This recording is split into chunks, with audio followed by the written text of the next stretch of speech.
Tuwing may okasyon, lagi ko nakikita itong luto na to pero kadalasan baka ang ginagamit nila dito.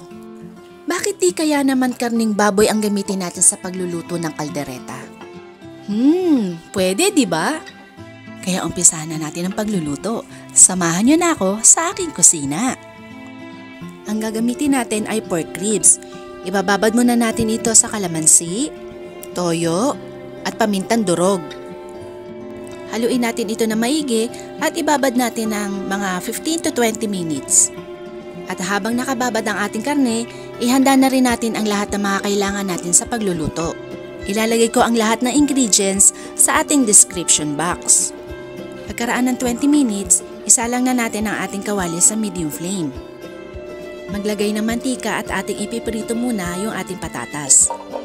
Ang gagawin natin dito, half cook lang natin siyang lulutuin o ipiprito kasi pakukuluan pa natin ito mamaya. Pag okay na, itatabi na muna natin ito. Dito sa pinagprituhan natin ng patatas, dito na rin tayo magigisa.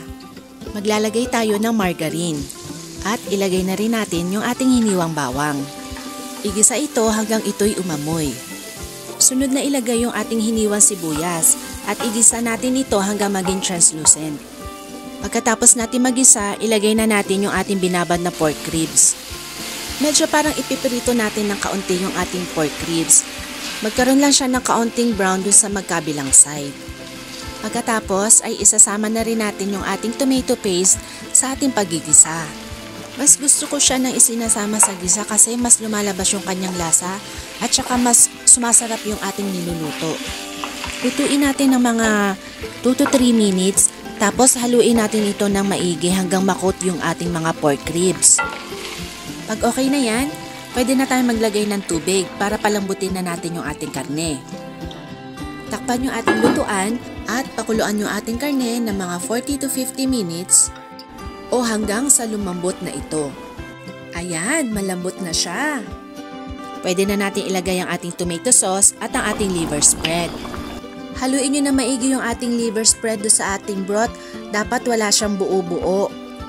Ilalagay na din natin yung ating hiniwang siling labuyo at yung ating piniritong patatas kanina. Ilubog-lubog natin yung ating patatas dun sa ating broth para magpantay yung kanyang pagkakaluto mamaya. Takpan natin yung ating lutuan at hinaan natin yung ating apoy. Isimmer natin ito ng mga 7 to 10 minutes o kaya hanggang sa lumambot yung ating patatas. Sa puntong ito, dapat paminsan-minsan ay hahaluin natin yung ating niluluto kasi may tendencyng dumikit yung liver spread dun sa ilalim ng ating lutuan. At kung medyo natutuyan yung ating niluluto, magdagdag tayo ng tubig. Pag malambot na yung ating patatas, ilalagay na natin yung ating pampalasa. Ilagay ang patis, kaunting asin pero iayon sa inyong panlasa, pamintang durog, at asukal para maging balanse yung lasa.